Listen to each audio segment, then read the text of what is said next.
where history's shadows cast long, unsettling doubts, the truth lies buried. From cryptic wartime codes to assassinations that scarred generations, unearth the secrets the world tried to forget.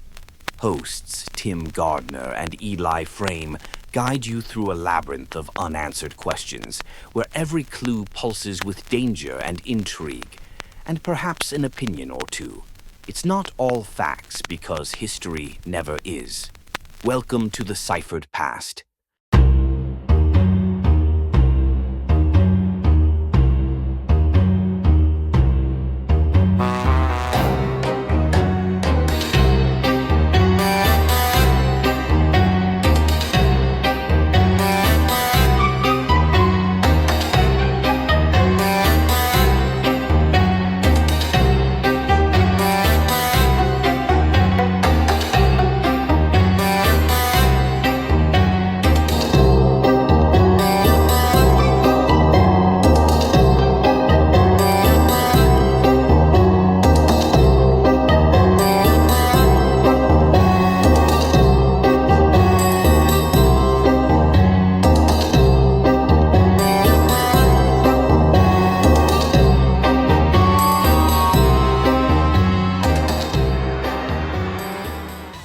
Welcome, everybody, to episode 27 of Ciphered Past. I am your host, Tim Gardner. I hope everybody is doing well out there. And thank you again for watching our show and subscribing and leaving comments on the comment section. It really does mean a lot to us. Tonight is a awesome episode. Before we get into tonight's episode, Eli is actually out. He's doing stuff with the kids tonight, so he will be with us the next episode. He sends his regards to our two guests tonight that we're really excited to have. Without further ado, we have two guests that we've had on episode 10. It was called Shadows of War. This is the sequel to it. It's called Shadows of War Part 2. And our first guest, he's the author of Endgame and The Japanese Bomb by the Way of Germany. We have Mr. William Pellas here, and we also have a personal friend of mine who is always on X, and he's been working with me for a while, and Mr. Charles Small. Welcome to see both you guys again. Thank you again for being here on Ciphered Past. Thank you. Very pleased to be here, Tim. Thank you so much. Now, tonight, I want to paint a picture for our audience about what this episode is going to be. So, a lot of us like to talk about the JFK assassination and like what before and after. This is primarily like the birth of like how this whole thing developed. We see a lot of the stuff that goes on today with the Epstein case, a lot of the things, the corruption that's going on in the government.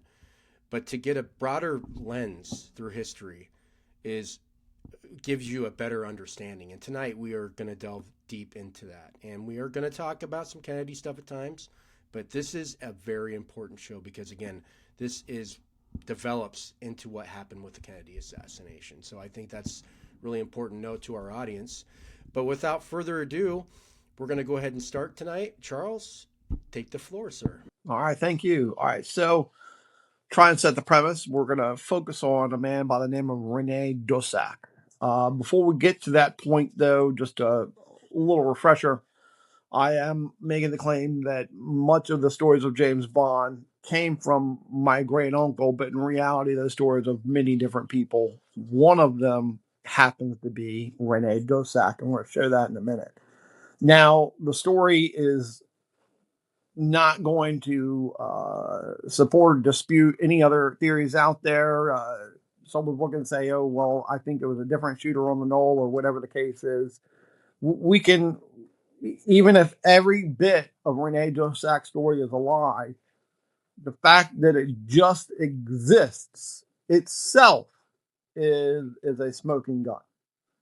So, want to get past that, and then I just want to dive right into the axiomatic approach of how Rene Dussaq is in a James Bond story. JFK was assassinated November 1963. The novel The Man with the Golden Gun was written January 1964, only 2 months after. And some of the information I'm going to put out there, we can try and wonder where it came from or how it got there. But I'm reflecting back the fact that my great uncle met with Lyndon Johnson in the White House after the assassination. When the assassination happened, he had to report to duty. He was in charge of the men that controlled the president's phone. He ran the phone as it flew back from Air Force One or Two, whatever the plane was, back to D.C. He heard half that phone call. He had absolute highest level of intelligence at hand to the White House. So this is looking into what happened in the White House when Johnson and my great uncle Jack met and discussed what happened. And of course, he was extremely angry. And so he took the story and gave it to Ian Fleming to write a novel. And of course, this is after a decade of writing novels with Ian Fleming, but we're focusing on this one here. So, and The Man with the Golden Gun is a story about an assassin. It was the very last novel to be written by Ian Fleming. It's highly critiqued as being terribly written, but when you start to read it and understand what's being written, you can finally realize there's something there. For example, there's a magic bullet in the story. James Bond takes a bullet out of the gun, but then the bad guy shoots it, and the bullet comes out. Well, why is there a magic bullet in the story? And people write it off saying, well, Ian Fleming was sick and ill. But a very important part of that is Rene Dussaq's dossier is actually written into the story. I'm going to back up one part just to remind everybody that Lee Harvey Oswald loved the James Bond stories, had them checked out from the library, supposedly, and wanted to be a sort of James Bond guy like himself. Well, he got his wish. Because at the beginning of the book, James Bond is Lee Harvey Oswald. He's coming back from the Soviet Union, stays at an expensive hotel, and attempts a suicide. Lee Harvey Oswald, got his wish in the end. So now the dossier. I'm going to run through these pretty quick, and I've got about 16, 17 examples here, and I'm going to leave it at that because honestly, I could talk all night about the examples of how Rene Dussaq, his life, his story, is in the stories of James Bond. We'll start for the first one. Say mustache. Now, this isn't the movie character of Scaramanga, the novel one. You can actually Google, look at a drawing of Scaramanga, and look at a picture of Rene Dussaq. It's the same guy. Same hair, same face, same mustache, same appearance. After that, both of them preferred a Colt 45 as their favorite weapon. Rene Dussaq was his favorite weapon. The Man with the Golden Gun, it was a Colt 45, obviously a golden Colt 45. Both of these men, fiction, real, immigrated to the United States. He immigrated from Argentina. In the movie The Man with the Golden Gun, I'm sorry, I do reflect a little bit back to the movie one. The father was a Cuban in the movie, but in real life, he was a Cuban diplomat. There is a section in the novel where it clearly is expressing a letter that Rene Dussaq wrote his wife. He writes his wife a letter about Mortimer Adler. Now, Mortimer Adler was a modern day philosopher of Aristotle. He pushed the whole Great Book series, and did you want to mention something about Mortimer, William? Yes, the longtime editor of Encyclopedia Britannica. Go figure. Okay, there you go. Yes. G. Gordon Liddy used to talk about that frequently on his radio show, which, by the way, I was on twice, just so you know, not as a guest, but he read two of my snarky faxes that I sent to him back in the day when that was a thing. So there you go. All right. So a couple of things about Mortimer Adler is that he was an Aristotle philosopher, professor, etc. And he also, one of his famous quotes is that people don't really know how to read anymore. The only time you ever see anyone read is when a lover reads a letter from their lover. Then they read it and try and understand what's being written. And that right there is the epitome to reading a James Bond novel. I'm saying right here is a perfect example as I'm going to lay it out with regards to the letter he wrote his wife. Then in that letter, he writes to his wife, hey, Mortimer Adler was in this Time magazine article. Read the Time magazine article. Big hero. I'm also later in this talk going to reflect back on the importance of Aristotle and his understanding of reality. So if you go to the novel, the dossier for Scaramanga is that there's a Time magazine article about Scaramanga. And then it goes on to say that Scaramanga suffers from Adlerian surge. Now, that is the psychologist Adler. So you've got a letter where they were reading Rene Dussaq's mail when he was in Germany, writing back to the United States to his wife. And it's a glimpse of how here's an actual letter the CIA has a copy of him writing his wife. You go to the book, and you've got Time magazine article and Adler. Time magazine article and Adler. Those themes themselves are not exactly important. What's important here is who's putting the story together is trying to do what Douglas Bazotta called triple speak. Adler is the important name. And now here's the third guy, which is Barry Adler Seal, who claimed to have flown one of the assassins out of Dallas that day. And that what I believe was happening here is you take the letter that in the CIA file of Rene Dussaq, and you've got how Adler was there and a part of the assassination as well.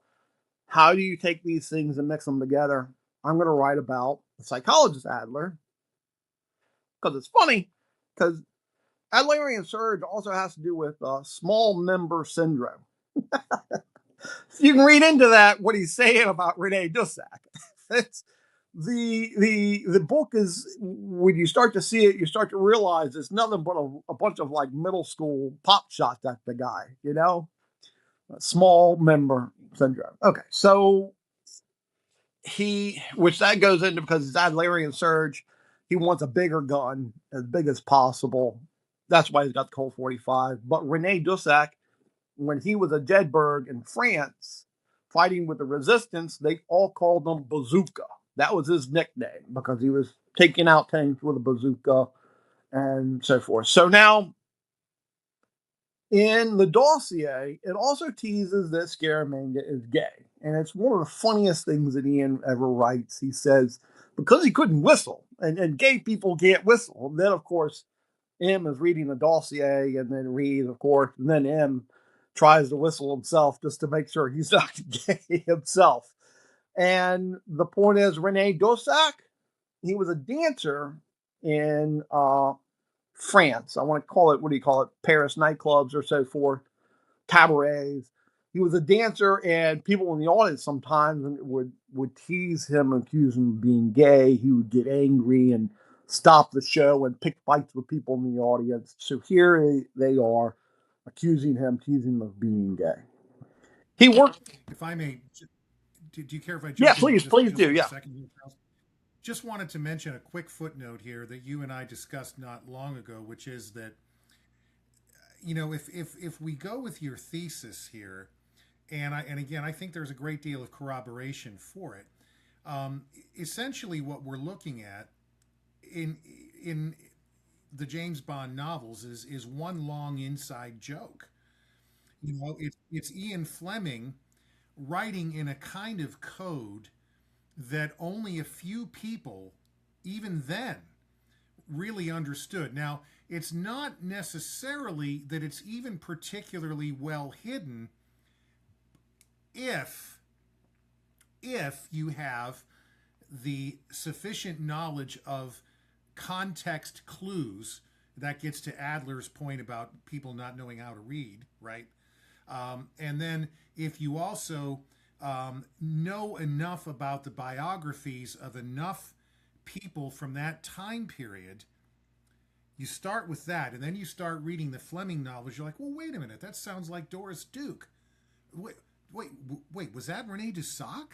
You know, even though they don't call them that, it's quite clear that at minimum, many of these characters are very thinly disguised.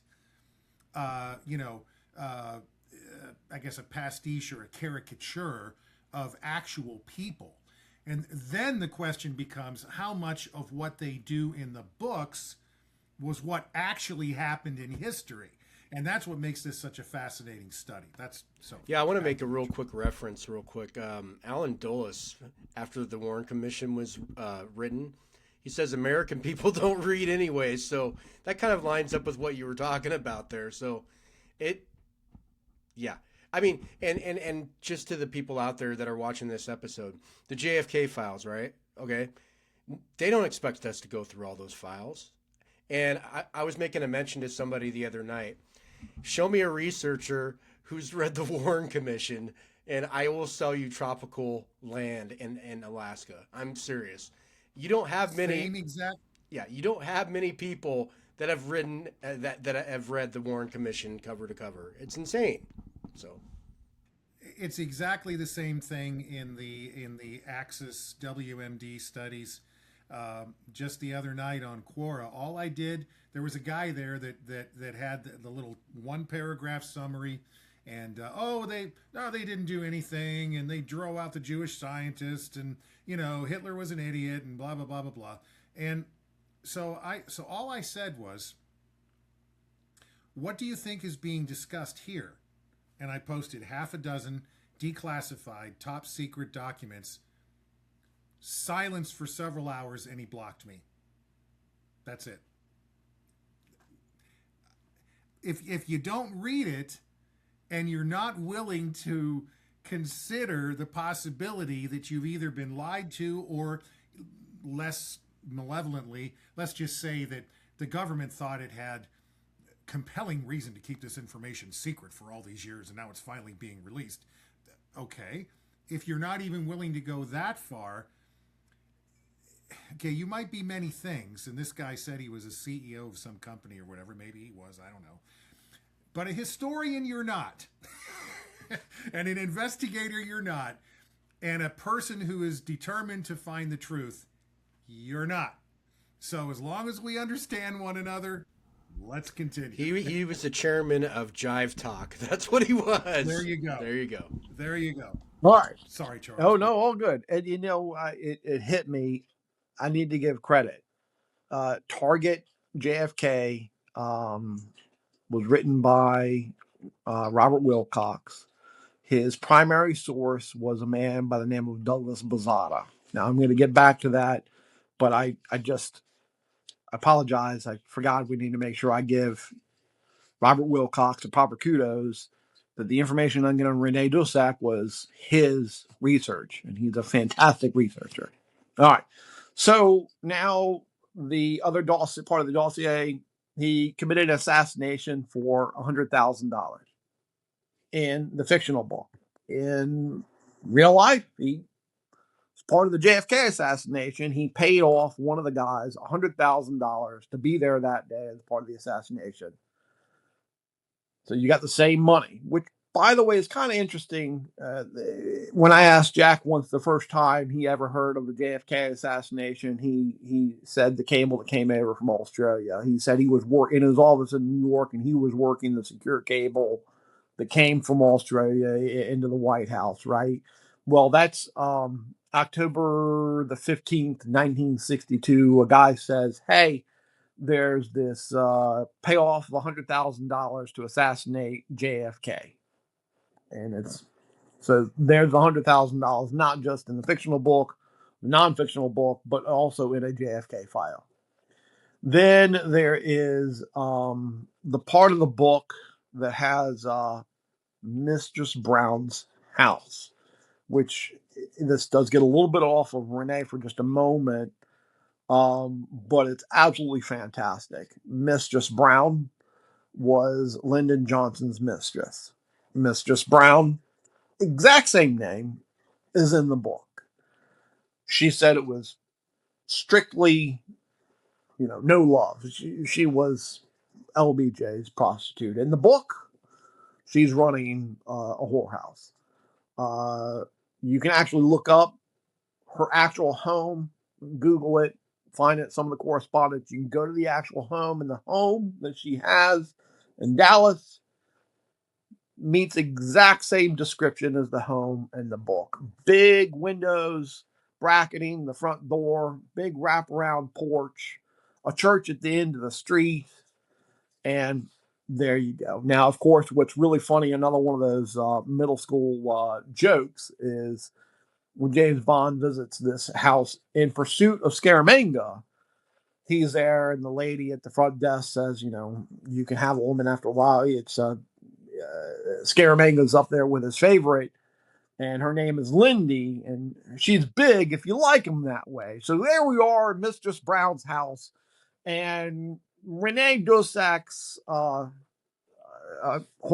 I try not to use that word, but is upstairs with Rene Dussaq, and her name is Lindy, and she's a big girl. I mean, it's pretty obvious what's going on here. Then we've got back to the assassination. Rene Dussaq said there were 5 shooters that day. It was him, there was Peter Gorski, there was Oswald, and there were 2 other guys. The other 2 guys, Wilcox, or Bazotta told Wilcox, he believes one was an ex-Marine, for example. And then the other guy, CIA. We don't know, but 5 shooters. In the book, in the shootout. So now we're going to get into the shootout that happens in the novel. 5 shooters. Same amount of shooters as in Target JFK, as in the fictional book, The Man with a Golden Gun. The backup shooter for Rene Dussaq in Target JFK is a man by the name of Peter Gorski. Now, for whatever reason, in the novel, Rene Dussaq has a backup shooter. Why would a guy that never misses need a backup shooter? Specifically, they create the guy. Now, the thing about Peter Gorski and this mystery backup shooter, the backup shooter, I apologize, forgot his name, but he claims he's Dutch, but his accent is Russian. Doesn't make any sense. The only bio of an individual that meets that is a Polish refugee escaping through Lithuania, where they gave the individuals passes to go to Curacao. Visas, because the Germans were coming and they were going to obviously murder everybody, so they made fake passes. But anyhow, you've got that backup shooter parallel. Yeah. Was that Igor Vaganov that you were referring to? I don't know who Igor Vaganov is. Okay. I just was making sure, because he seems to be a part of the quote-unquote shooting teams. His name is brought up a lot, so I'm sorry to bother. Can you give us like a 30-second bio on the guy? Yeah, let's hear it. All right, let me go ahead and give you a bio of Igor Vaganov. Was once considered a suspect in the Tippett killing. Vaganov was in his early 20s, of Latvian emigre. William, am I saying that right? Emigre. Emigre. EMIGRE. Emigre. Mm-hmm. Who lived in Philadelphia but was suspiciously moved to Dallas 2 weeks before Tippett's death. By the way, everybody moved to Dallas, didn't they? One Tippett witness, it just talks about Tippett, and then it also talks about in late September 1963, about the time of the White House announced there would be motorcades during Kennedy's Texas trip. Vaganov was working as a credit manager in a branch of General Electric Credit Corporation. So anyways, he's one of the guys that they've just... Can I jump in on that real quick, Timothy? Sure. Sorry to interrupt the flow, but this is interesting because General Electric in World War II facilitated some of the secret negotiations between elements in the SS and the United States government and or the OSS. So I'm not surprised to find this likely black operative working for General Electric as his quote unquote legitimate cover. I think that doesn't prove that he was, but it is certainly consistent with the motif we see in the Bond novels, where Bond works for Universal Exports or whatever it was they called them, and of course it also fits with the connections that the Dulles brothers had and many others had in the international corporate world of that time. I got a little bit more of the bio that might interest you guys. This was on August 1967 of the issue Esquire. It says he was tall and thin, and his green eyes were set beneath a high forehead in a perpetual squint. The corners of his mouth were habitually turned down. A hitch in the Navy had left him with just enough Polish, just enough superficial cool to get by on. Born in Latvia, he lived in Germany during World War II and had come to America when he was about 9 years old. He spoke 4 languages. So, William, we were talking last episode about what operation was that where all the Nazis, please, Paperclip. right? This kid could have been a part of Paperclip coming over Easily, sure. Yeah. Huh. Sorry, Charles. That's the bio on the guy. So just want to give you that. Hey, thank you. Well, for Piatigorsky, I've got a general idea of his background, and at the end of the day, I mean, Rene Dussaq, Douglas Bazotta, Will Cox. The story goes that he's part Polish, part Russian, and he's a big mystery type of a character. All right, so which Blofeld was part Polish as well. But all right, so now we're going to go to the shooting. When did the shooting occur? Now, the time, these novels, many of them are absolutely fantastic with time. You've got the time that everyone just simply reads when they read it through. Oh, it's noon or the moon's out or whatever. But then you stop and you think to yourself, okay, I can refer to Dr. No for an example. It says the sun was setting exactly at 6 o'clock p.m. Well, that's a specific day of the year. In this case, they've got things in the novel like James Bond looked out the window and saw a 3/4 moon. What date is that? And if it doesn't line up with him seeing a 3/4 moon to the date of the newspaper he was reading, you start to realize those dates aren't right. They're wrong. They're off. There wasn't a 3/4 moon when that article was in the paper. Now he's reading an actual article from news that actually happened in that year of 1964. So it's trying to set you the date and the timing. It doesn't make, but when you set it with celestial bodies, it doesn't make sense. So now you've got James Bond. He's on a train. He knows these guys are going to shoot him, kill him, whatever. There's going to be a shootout. And he pulls out the map. And he says so many miles to the river, so many miles of sugarcane, and he lays it all out. He describes how they left the hotel at noon. They drive a short distance. He lays out exactly as how they're sitting in the car, where they're sitting in the train, the whole 9 yards, how fast the train was moving. So when you understand all of these elements and points and angles to it, you know the exact moment in time that the shootout starts. The shootout starts at 12:30 p.m.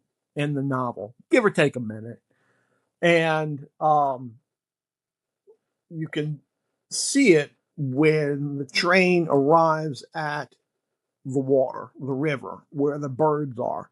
And you've already had that map reflected back. So you got a couple things going on here. You've got where the moon phases don't line up, which I'm going to reflect back real quick. The very first paragraph of the entire novel talks about that cold morning in November 1963 when James Bond finally realizes all the inner cogs of what's happening in the bureau that he works in.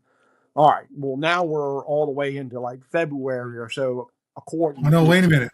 Got to jump in there. yeah.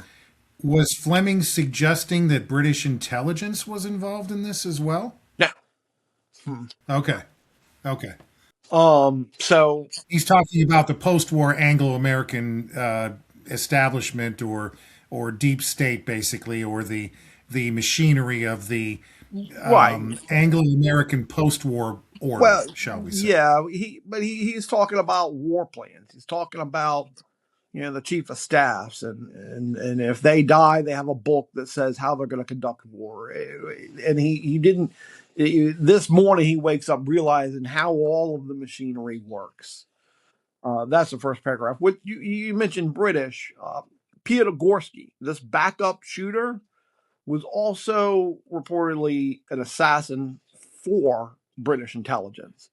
So you ask, was British intelligence involved? Well, this main villain in the novel and in the book that they characterize, the backup shooter to Rene Dussaq / Scaramanga, is a British assassin. Okay, he's Polish and Russian, but he's employed by MI6, obviously, right. or some even more secretive, off the books, whatever. Highest bidder. Right. Okay. So now the shootout is happening in the exact same minute it happens. All right. The first shot is a shot to the throat. Rene Dussaq, his story goes, he was at a great distance and he shot JFK in the throat. The first shootout on this train that they're taking across the swamp in Jamaica is Scaramanga is shooting at James Bond. He misses and he shoots the train driver. And the train driver is a Rastafarian man, and he shoots the man in the throat. And this one right here is perhaps one of the most sort of fantastic pieces, because not only here, but in multiple times, the names and the authors and the creators of people involved in these stories are right there embedded in the story for you to see. This is the Rastafarian is actually holding a sword that you would call a dosak. So Rene Dussaq claims he shot JFK in the throat. Scaramanga, that has the same dossier as Rene Dussaq, Scaramanga shoots a guy in the throat, and the guy's holding a dosak. Now, when you read the book, he's holding a cutlass, but the cutlass has been ground down to only 2 inches. A cutlass is usually a very broad blade. It had been, if you look at the history, it was evolved from the dosak. The dosak was an Eastern European sword with a curved blade, and it was thinner. And as time went on, the French sort of modified it, made it a wider blade, and then adopted it in the 1700s for its French Navy. So here's Rene saying, I can't write the word dosak in it, so I'm going to say it's a cutlass, but the dimensions of it are that of a dosak sword. Then the second shot, Connolly gets shot in the shoulder that day. In the book, James Bond gets shot in the shoulder. So you've got the exact time, you got the exact wounds, throat, shoulder, and then of course the third shot is one of the other monsters that day working with Scaramanga gets his head blown off by Felix Leiter, which the point is that Felix is a CIA agent. That's right. So now you've got the third shot with the exploding head in the novel and obviously in real life. But then it goes a little bit further. The story goes, and Real quick. I had that dun dun dun moment just a second ago. Felix Rodriguez. He was a man that was affiliated with the CIA. Dun dun dun. Was he the template for Felix Leiter? Well, maybe for this moment, there is in all of this situation, Maybe I'll have to look up Felix Rodriguez. I don't know By the anything way, about him, but he's still alive. He's still alive. Felix is, right, and he gives the biggest BS story about the JFK assassination that you'd ever hear. I mean, he is Mr. Gung Ho CIA American guy, but he is full of excrement for sure. So, his and he knows the truth. You could totally tell he knows the truth about what happened, but he's just like, oh, I don't know anything. I have no idea. I don't know. I knew a guy who knew a Oh, guy who please, had a Total roommate. Hogan, I know nothing. Yes, yes, and I had that roommate that knew that other guy. But yeah, anyway, sorry, Charles. Yeah. with regards to those all additional stories, I want to reflect for just a minute. Rene Dussaq's story was that there was a ton of people involved. Okay, there were people in Dealey Plaza. There were people the day before going out and notching curves to make it look like ricochets of bullets and stuff. People afterwards. And as far as five shooters goes, every shooter had a guy backing up to them. Like if they didn't shoot, they would kill them. There was five teams actually.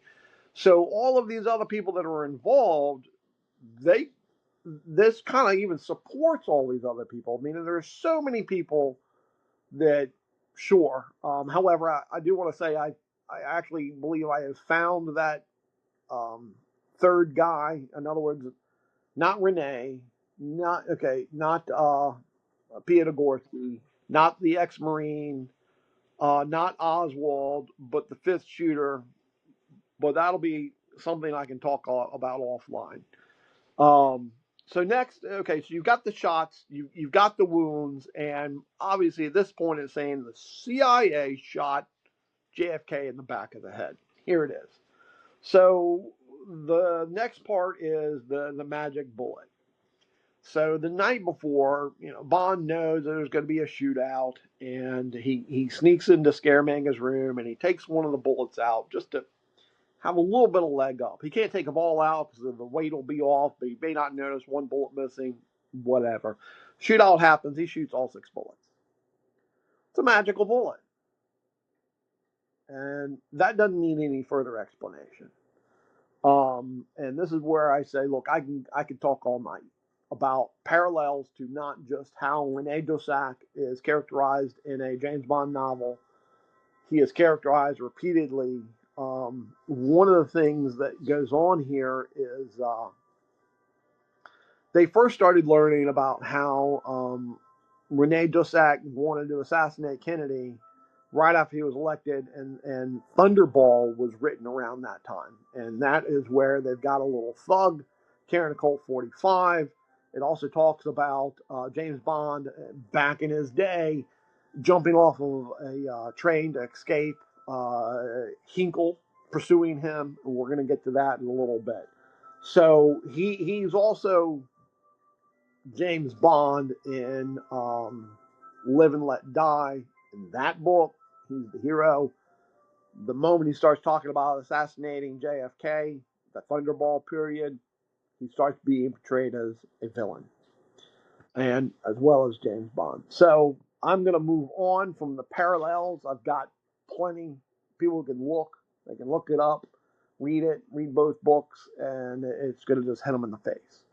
So his story comes from Douglas Bazotta. So we want to go over now the life story of Rene Dussaq fairly quickly. Obviously, it's not as exciting as being James Bond or the JFK assassination, but in 1941, the British were recruiting men in New York and women, but of all sorts of backgrounds. And in 1941, Douglas Bazotta was there, Rene Dussaq was there, Donovan was there, my great uncle Jack was there, and William Stevenson also. hmm? William Stevenson also. Yeah, he was the guy that headed up the MI6 office. And if you were going to go in, and wrote the book A Man Called Intrepid, which I highly recommend if you want to get more of the context and the background. But that's all. I just wanted to get that in there. which, if we go that direction, Ian Fleming was there Admiral Godfrey was there. I mean, we're talking about James Bond at this point. Ian Fleming specifically said William Stevenson was the real deal. And something that I'm only recently learning and researching about is George de Morinchild. He was there. His brother was there. His brother was there working for Donovan at the same time these other guys were working for Donovan. Okay. They're all up there in New York City working for spy agencies together. Bazotta and his assortment wanted to create a smaller group within the larger set of the originals, which were made up of 38. And he invited Rene Dussaq to be a part of this smaller group. Now, for Jack, my great uncle, he was very clear. He was one of the originals, but he said he was also a part of what he called the inside group, a smaller group of individuals of the larger group. He was also said he was the youngest of that group as well. Now, Okay, in the originals, Charles, these are the first 38 agents recruited by Wild Bill Donovan for the OSS. Is that correct? yes, I'm going to clarify one thing because it was actually before OSS, it was Oh, right, COI, right. which is Coordinator of Information.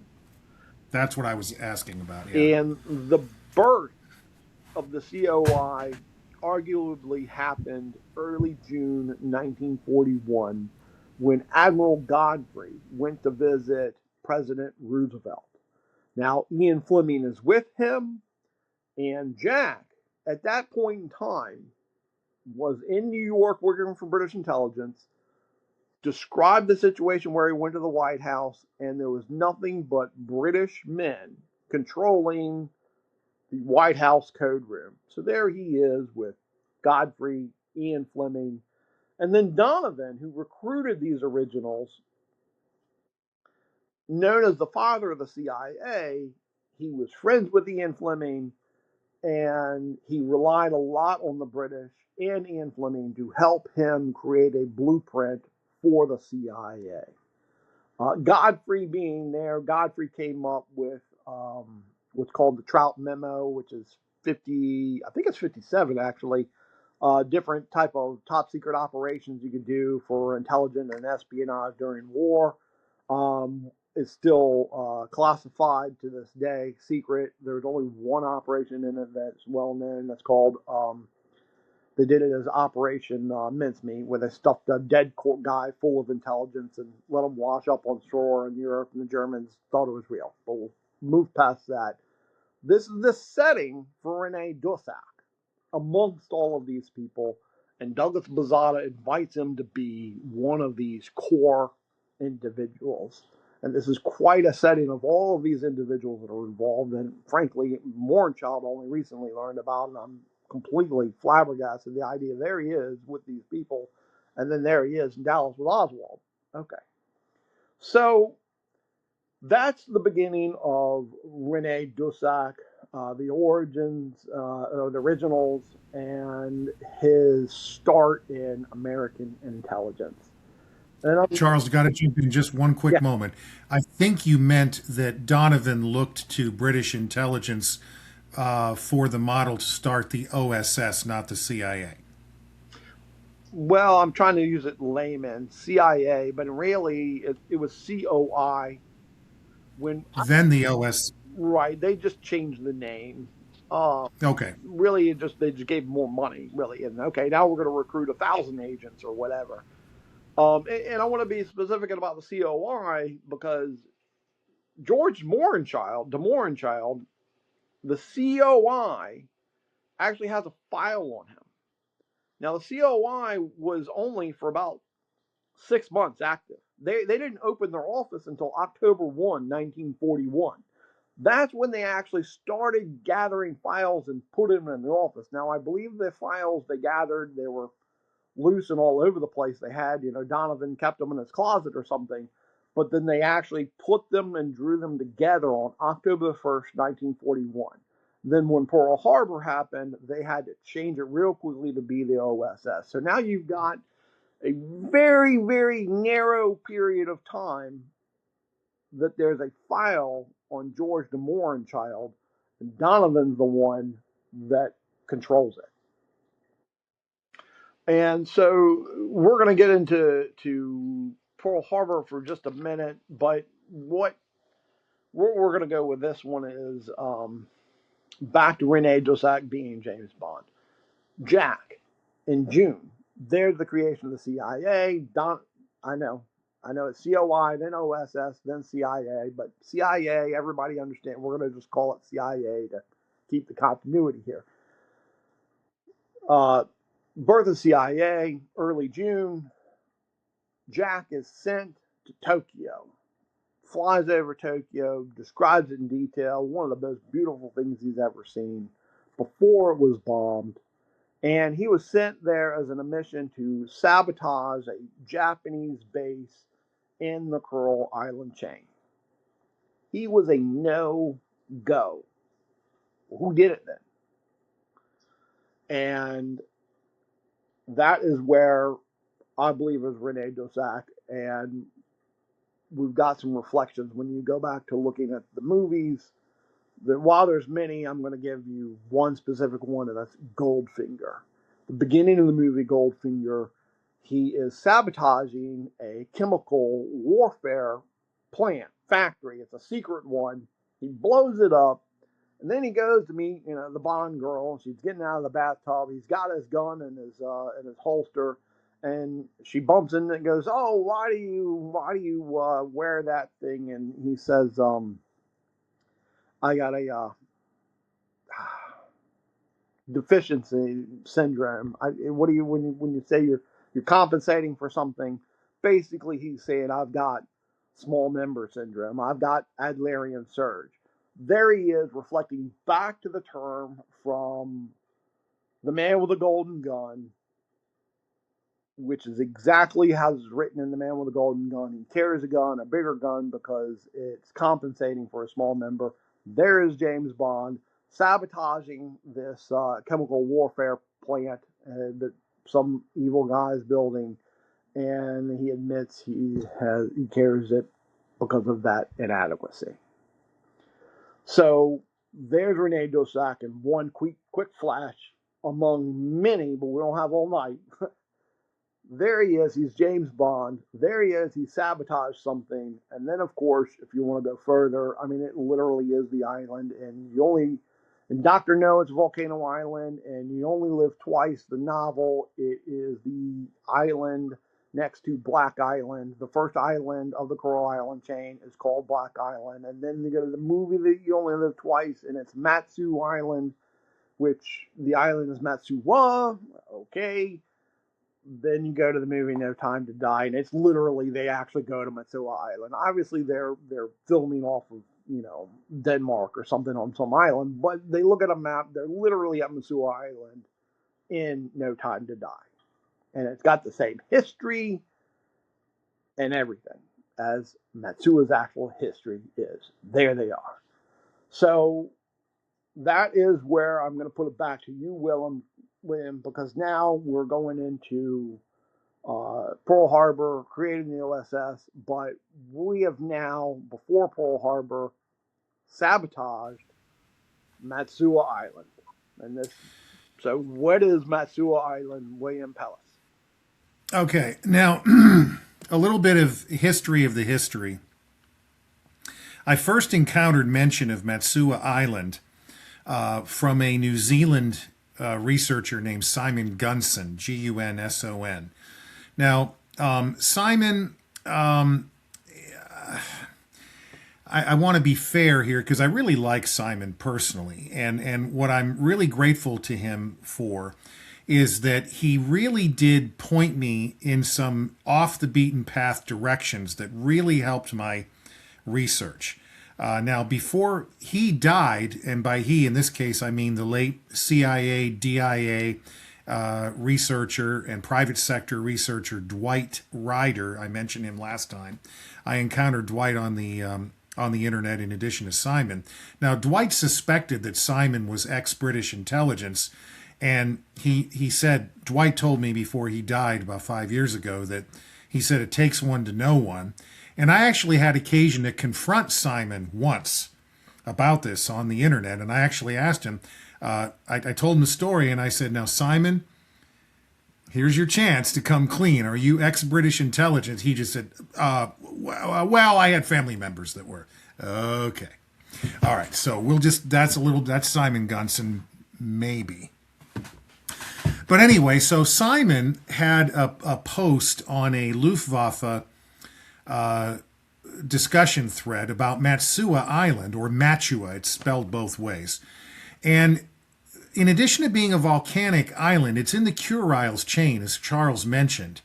Now, this is to the north of Japan, and to this day is disputed territory. The Kuriles are disputed because when the war ended, the Soviets did their own version of the American island-hopping amphibious campaign. They attacked several of these islands in the Kuriles chain. Now, this is at the very end of World War II. And remember, and this is crucial, the Japanese and the Soviets had a non-aggression pact in force throughout the entire war until the very end. And that dates back to Georgy Zhukov's resounding victory over the Japanese in Mongolia in 1939 at Khalkhin Gol, which, as I mentioned last time, in my opinion, was part of World War II. So I think the Japanese and the Soviets fought in World War II, yes, at the end of the war in the Pacific, but I think they fought in the beginning of the same war as well. And historians will split hairs and all that other stuff. Go, whatever. So that's a little bit of the background. Now, Matsua Island is fairly sizable, but what's really notable to me is how heavily it was defended and how often it was attacked, despite there being this non-aggression pact in place, okay? Because the Americans, a lot of people don't know this because they always think of the Battle of the Atlantic, and that's where all the supplies were going by the Murmansk convoy route and the U-boats and all that other stuff. That's true. But everybody forgets that there were massive numbers of ships, American cargo ships, that were going across the Pacific to the Soviet Union. And they were flying huge numbers of Army Air Force aircraft from Alaska across the Bering Strait down to the Soviet Far East, reinforcing the Soviets. Now, to my knowledge, the Japanese tried here and there to interdict this, but by and large, they left it alone. In fact, it might have been almost entirely left alone. Now, you can imagine the consternation with Hitler about this, because here he had the Imperial Japanese Navy, which he had hoped would be thrown against the Americans and was, but yet they're doing little to nothing to interdict this massive amount of Lend-Lease aid going to the Soviets. Now, we can understand why from a Japanese standpoint, because they were bogged down against the Chinese on the mainland. They were fighting the Americans. They were fighting the Australians. They were fighting the Indians. They were fighting, right? You know, they'd already taken on most of the world, which is just crazy in and of itself, but they did. So but taking on the Soviets in addition to all that was too much even for expansionist Japan.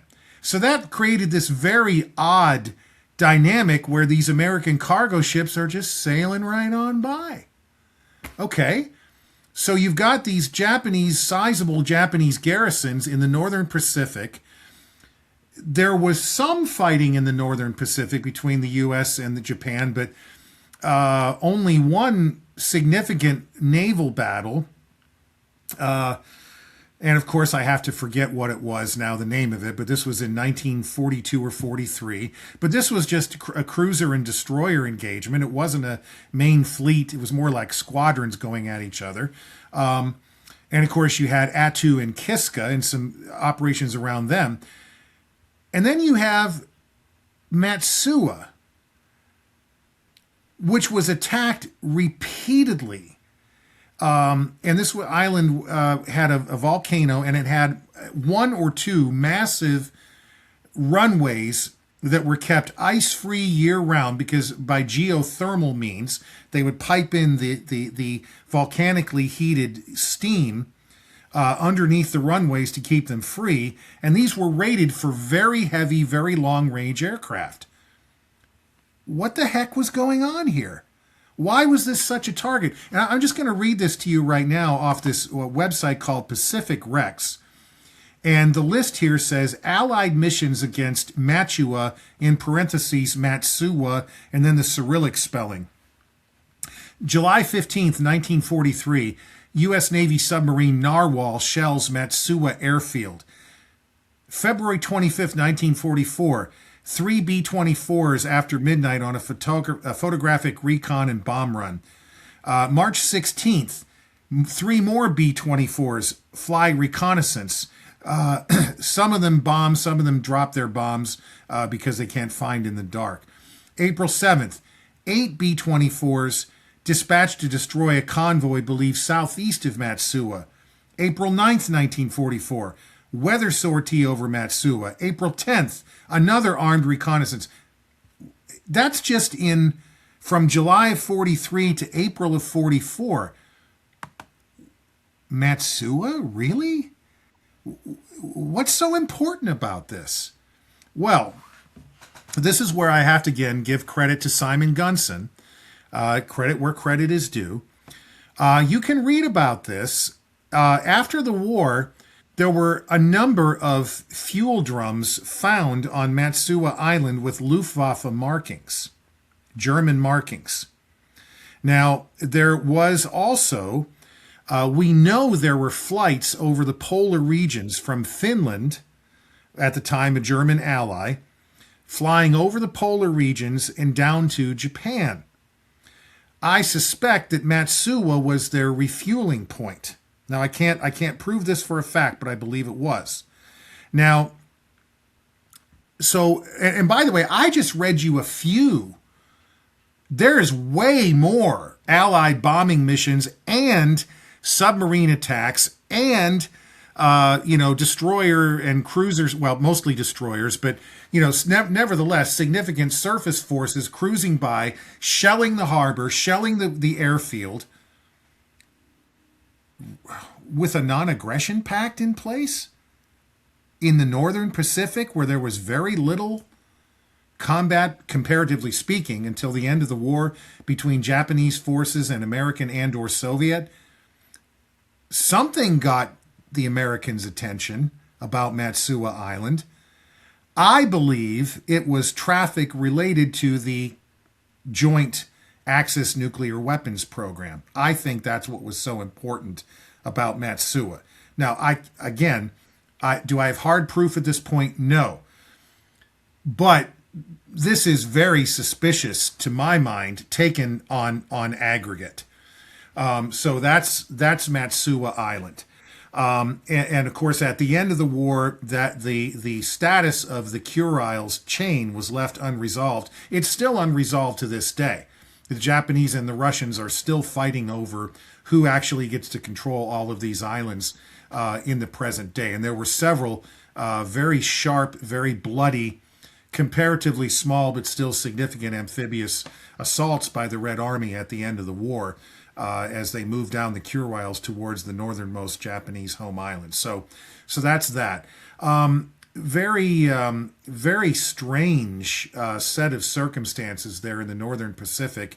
And to my mind, very suspicious that the United States Navy and Army Air Force expended this kind of effort to attack this island in this location again and again and again. I'm talking like at least 36 missions from July 19 over the last two years of the war. That's more than one a month from that point until the end of the war.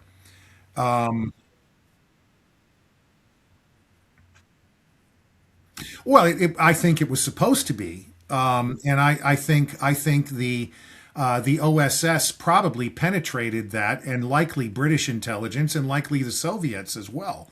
I whether there were whether there was anybody on the inside from Japan, I doubt it. Especially given the nature of Japanese society of that era. But it was not unheard of for there to be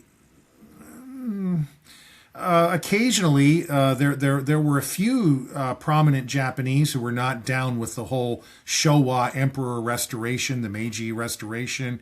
That kind of their clan was more prominent before the line leading to Hirohito really consolidated its power. Charles told me a story about one of those guys, whose name escapes me right now, that apparently was working with some aspect of the Allies around the beginning of World War II. So who knows? Somebody might have spilled the beans. It might have been Ricard Sorge might have gotten wind of this. But whatever the deal was, whether it was R&D, whether it was VIP courier traffic, might even have been bomb fusing or specific components of prototype nuclear weapons that maybe were being flown from Germany to Japan, or from Japan to Germany maybe. Whatever it was, U.S. intelligence was aware of these occasional single flights, is what they called it. They involved repurposed prototypes of the America bomber. That was the ostensibly canceled, but maybe not, aircraft that were intended to fly from Europe to bomb the United States, specifically New York City, with nuclear weapons. For sure, they were used by the Sonderkommando German Special Forces formations for these flights. Exactly how many occurred, we don't know, or at least the documents have not been released yet. I know there are British intelligence papers which speak of the interrogation of captured Luftwaffe personnel from Finland that disclosed some of these flights. And again, that was Gunson that clued me into that. That's Matsua Island, and a little bit about that whole strange and very little known aspect of the war in the Pacific. It was a very a little known, poorly studied, poorly understood aspect of it, and I have my suspicions. So with this place being so under the radar, right? How long do you think it took for the U.S. and their allies to actually figure out what was going on this little island? Well, I would say by mid-1943, because that's when they started blasting it, right? Yeah, Charles, you were going to say something? They knew in 1941. So let me switch gears. I mean, obviously, because they sent somebody. Okay, Jack was very clear. He was sent to sabotage that island. Someone else did it. So 1941, they knew something. So let's go back to New York in 1941 for just a moment. These guys who had this dream of being this co-op, and they were going to do good for the world. They were always going to be fighting on the good side. They were young. They were energetic. They were like, we're the good guys, yay. And they're going to stop Germany, and they're going to stop Japan. They're going to save the world. There they are working for British intelligence at first, converting into American intelligence. And of course, that whole point there is to get the United States to wake up and realize they're coming forth one way or the other. And these people knew more than what the public could be told. What they knew was, we're going to be split in an atom. And everything's changing. The whole understanding of reality is going to change. Right. So in New York, the villain there is Prescott Bush. This goes back to Matsua Island. You just go back right to Matsua Island, just refresh for a second. Somebody sabotaged it. Rene Dussaq is portrayed as the man who sabotaged it in the James Bond stories. It clearly is in the James Bond stories. Everything you said with regards to history. And recently, the Russian Oceanographic Society went offshore of Matsua Island several years ago, I think maybe 2016 to 2018, something like that, and explored a wreck off of the coast. And they went into the cabin and across the inside of the cabin where the wheel is, whatever you call that, sorry, it said SMS Augsburg. Okay. The SMS Augsburg was a World War One German cruiser. World War One ended with Germany losing, obviously. The entire merchant marine, all of the ships, all of that was under the control of Averell Harriman.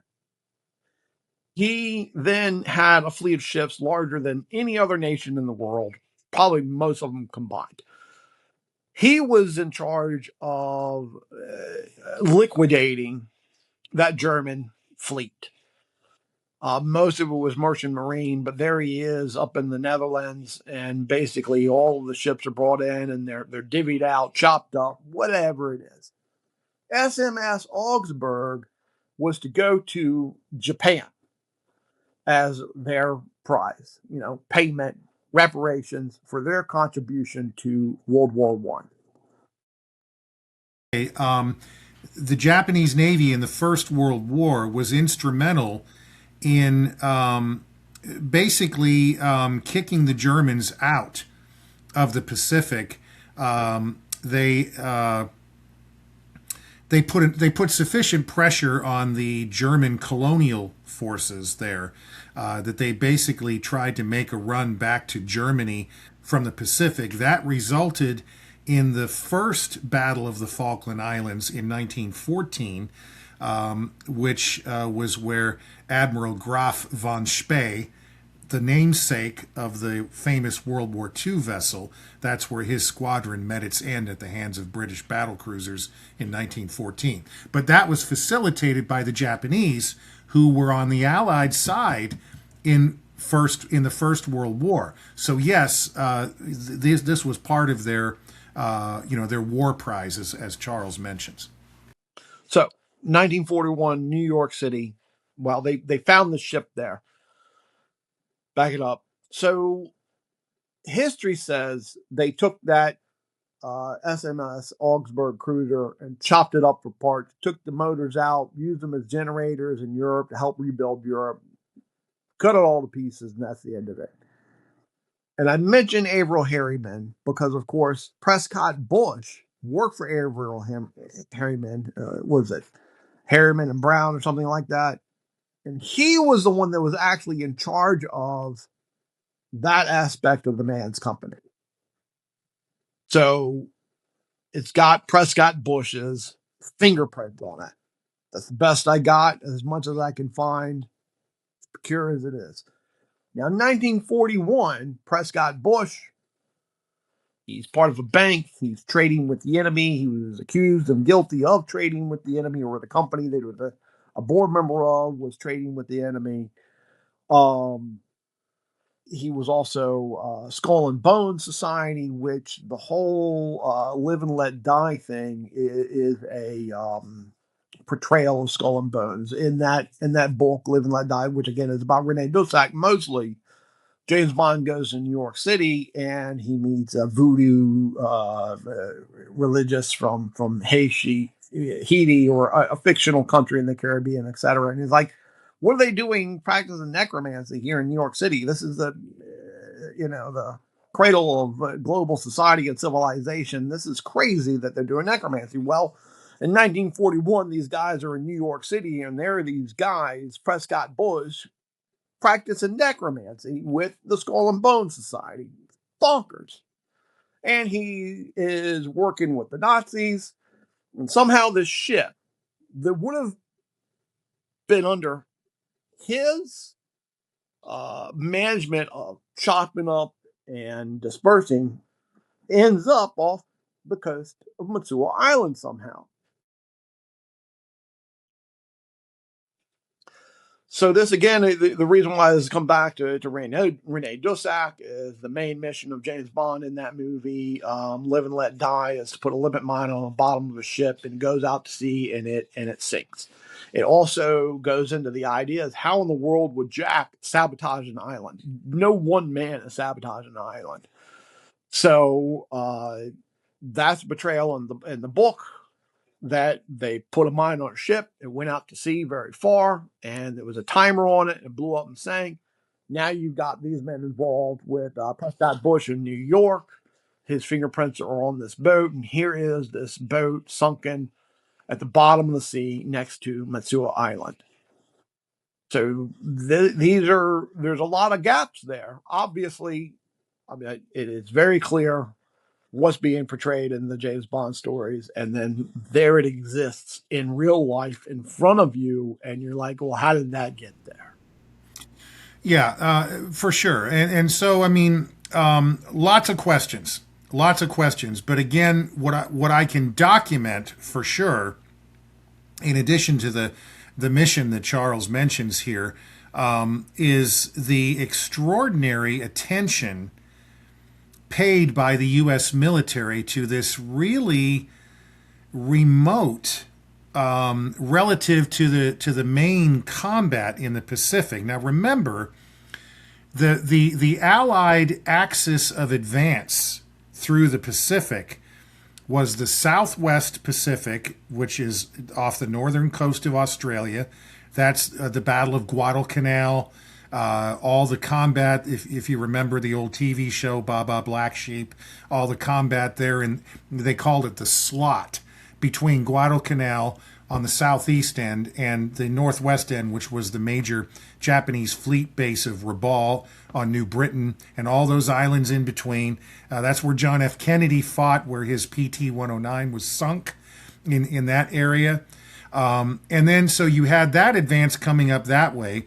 And then going more across the Central Pacific, you had Nimitz. You had MacArthur in the Southwest Pacific, Nimitz in the Central Pacific.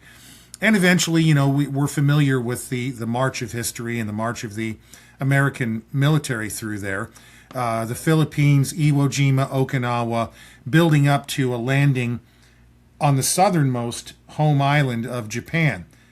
Matsua was way up north, above the northernmost Japanese home island, towards Vladivostok. Okay? Why were they spending so much time and energy bombing and strafing and torpedoing and shelling Matsua Island? But they started June 1941, attacking Matsua Island. All right, so I want to wrap up a couple of things, and then let's go to Europe and Rene Dussaq there. So a couple of things maybe out of order. Rene Dussaq, after Pearl Harbor, he was coming from the West Coast to the East Coast. He was stopped 5 times and questioned. Wilcox doesn't know why, but that's what he found. I'm thinking to myself, the guy had a passport and it was stamped Japan in there or something. Yeah. But no one knows. One other little piece of information, which is bizarre because I'm going to bring up Moorchild again, is his father-in-law ran the Siberian rail that went across Manchuria before the Soviets took over. So like the mid-1930s. So Moorchild's father-in-law ran that train. And then in 1941, his daughter, George's wife, said he was working for American intelligence and he was murdered in 1941. Okay. Now, that was the whole setting of the Richard Sorg spy ring, who probably is the guy that got the intelligence on the island, and Jack was there in Tokyo working with the Richard Sorg spy ring. So let's go to... Yeah, and one other quick footnote there. It was 1941, prior to Pearl Harbor, is when the Japanese Army launched its atomic bomb program. So it is very possible that Matsua was chosen as one of the sites for this. Now, exactly what they did there, like I said, at this point, my only suspicions are that it was a transshipment or a refueling spot. But even that would have been quite important because, if you look back, there was a German-Japanese uranium mining consortium that was formed as far back as 1929, I believe it was. It was 29 or 31. That's when Werner Heisenberg visited the Riken Institute in Tokyo. Riken was where the Japanese army had their top scientists that were involved in trying to weaponize the atom. So again, you can see the context here, Timothy. You can see the overall canvas here, and they're certainly at bare minimum, we've got a lot of information that sure looks like it's involved in this nuclear weapons attempt to weaponize atomic fission, and we're looking at a lot of the cogs. It's like if you open up the hood of the car, right? It like reading basic World War II history is like looking at the outside of the car, or maybe even sitting in it, and oh wow, look at that digital speedometer. That's kind of cool, and you step on the accelerator and you hear the engine roar, and oh, that's pretty nice. But you're still not really looking at the actual mechanism until you pop the hood, right? And then when you pop the hood and you watch the mechanism actually operating, and then you go back and sit in the car behind the steering wheel, you have a very different concept of what was really going on the whole time. Do you see what I'm saying? That's really what I think. Charles would maybe agree or disagree, but I think that's really what we're doing here is lifting up the hood, taking a look at what was really going on in the actual machinery, and then circling back to the history everybody knows and saying, oh, so that's what that was.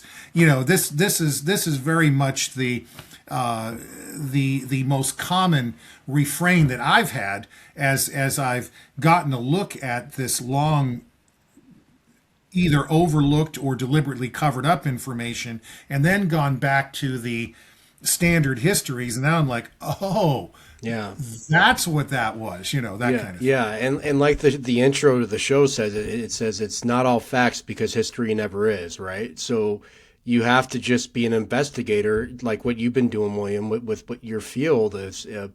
You like you said, you have to tear everything off that's from the exterior to look inside what's in the interior. Because That's right. again, when we talk about the Abraham Lincoln assassination, that we have no idea what happened with that. I mean, very little. Yeah, very little. I mean, things throughout history, even the Alamo, right? I grew up thinking like Davy Crockett was his hero, and I mean, he could have been. However, I mean, you want to probably ask the natives that. He probably wasn't a hero in their eyes, right? So you don't know that when you're a little kid, and then when you go, when they're down at the Alamo, you think that they were there to fight for America, America or what have you, and it's a completely different story. My other point, Custer's last stand, right? When you're a kid, you think Custer's a hero, right? But then you find out about Custer, oh my gosh, this guy was horrible, So I know exactly what you're talking about there, man. I mean, and we could even go deeper to about how our heroes were. They probably weren't the most wonderful people in the world, Well, I wouldn't say that's universally true, but yeah. certainly, history is better than the greatest novel. Yes, it really is. Yes, 100%. If you really, really read and you really dig, it's better than any novel. It Absolutely. really is. And I think that's why. Don't you think Hollywood tampers that a little bit, though? And I'm sorry, we're going way outside, but Hollywood does tamper history as well. I mean, I really feel like that. Yeah.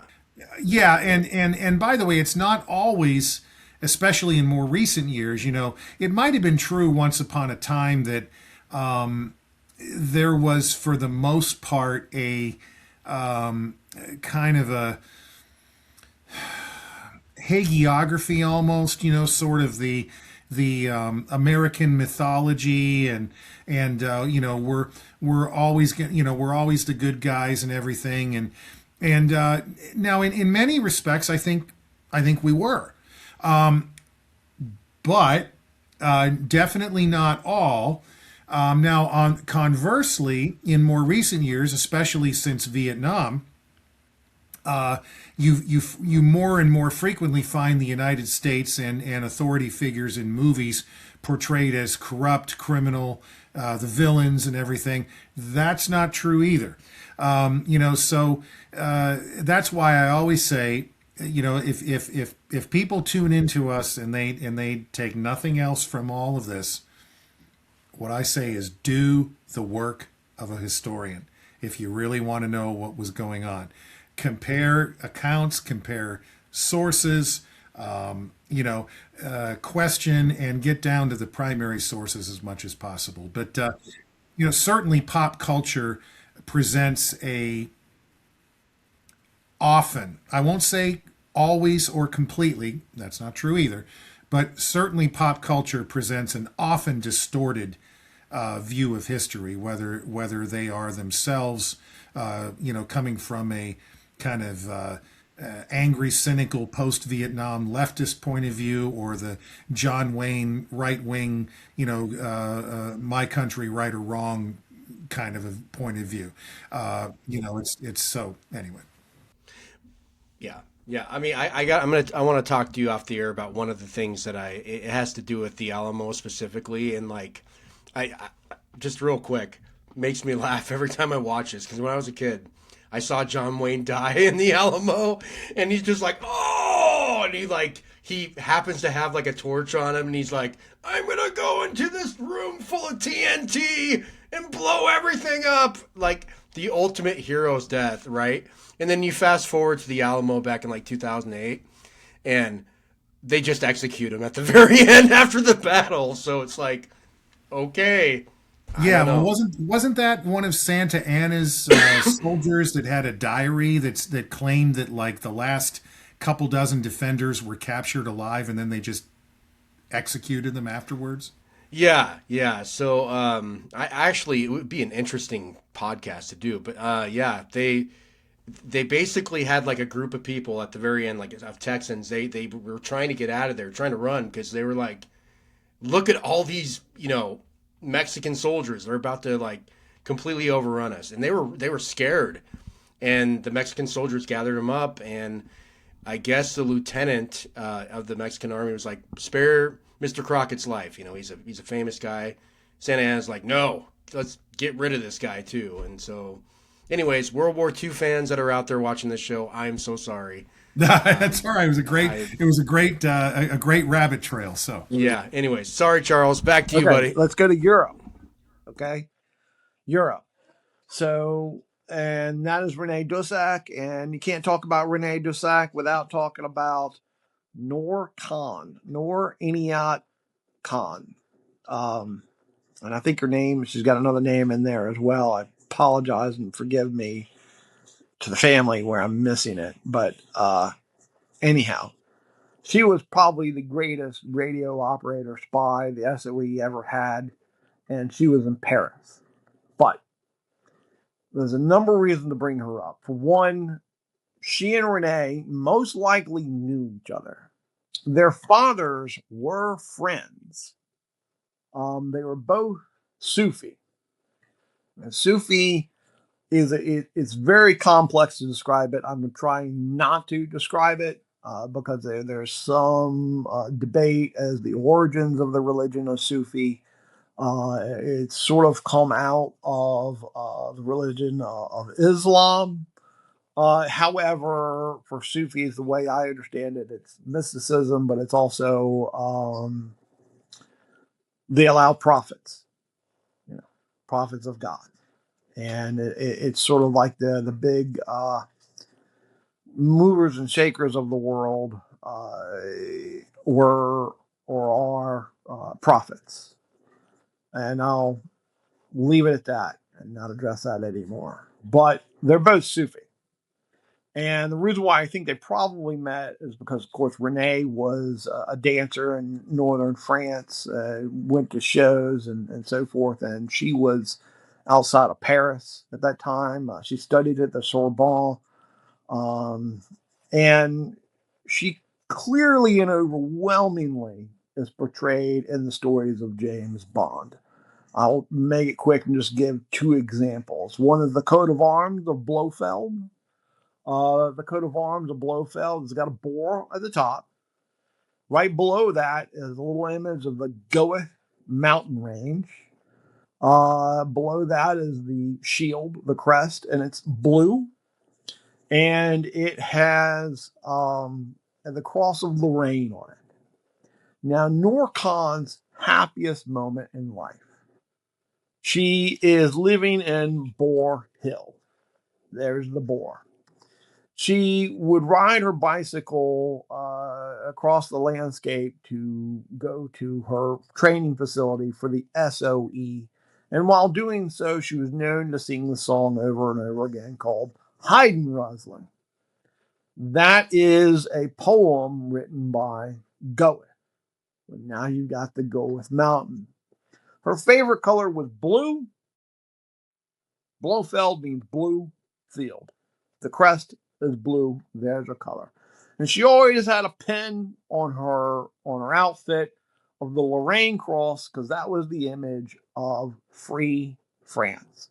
And there is emblazoned in the middle of the coat of arms of Blofeld the Lorraine cross.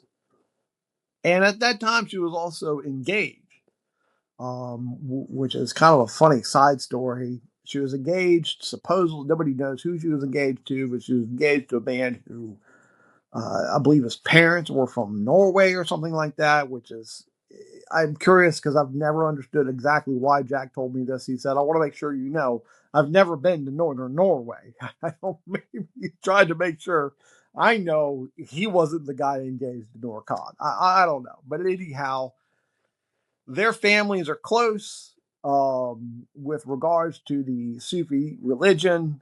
And war breaks out. She flees Paris.